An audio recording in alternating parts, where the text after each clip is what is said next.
croyait. Après avoir laissé planer le doute durant plusieurs semaines, Éric Zemmour est officiellement candidat à l'élection présidentielle de 2022. Une officialisation faite dans une vidéo partagée le 30 novembre dernier. Il n'est plus temps de réformer la France mais de la sauver, c'est pourquoi j'ai décidé de me présenter à l'élection présidentielle, avait-il annoncé. Toutefois, le polémiste pourrait rencontrer quelques problèmes, comme l'a révélé Le Parisien ce mardi 4 janvier. En effet, avant d'officialiser sa candidature, il n'avait aucun doute concernant les 500 parrainages requis. C'est en haut de la pile des préoccupations. Il pensait que, mécaniquement, après la déclaration de candidature, il allait récolter d'un coup des paquets de parrainage, peut-on d'abord lire.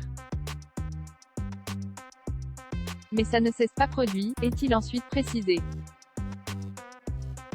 Par la suite, le journal indique qu'il aurait pour l'instant récolté 350 promesses mais également que son équipe est optimiste. Reste donc à savoir si Éric Zemmour obtiendra les 500 parrainages d'élus requis d'ici le 4 mars prochain. Pour rappel, les élections se dérouleront le 10 et le 24 avril.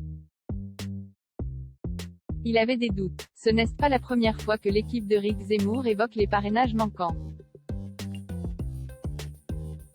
Le 21 décembre dernier, c'est le polémiste en personne qui s'était adressé au maire de France.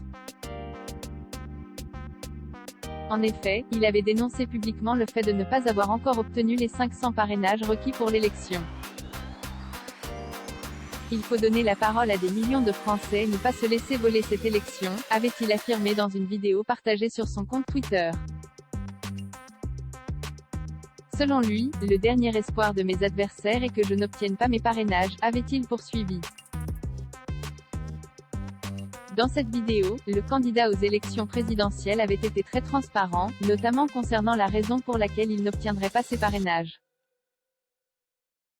Il est possible que je n'obtienne pas les parrainages tant le système est fait pour protéger les grands partis, avait-il dénoncé avant d'ajouter, ce n'est pas une tâche facile quand on n'a pas de parti établi, avait-il conclu. Des propos qui n'étaient pas passés inaperçus. Éric Zemmour, quel est le nom de son parti politique? Suite à l'officialisation de sa candidature, Éric Zemmour avait organisé un meeting à Villepinte pour présenter son parti politique. Celui-ci est intitulé Reconquête, avait-il d'abord indiqué avant d'ajouter, nous partons à la reconquête de notre pays pour le retrouver. Rejoignez-nous, un nom qui n'a pas été choisi au hasard. Reconquête, c'est le nom de ce mouvement que j'ai voulu fonder, avait-il conclu. Le polémiste parviendra-t-il à obtenir les 500 parrainages requis d'ici le 4 mars prochain?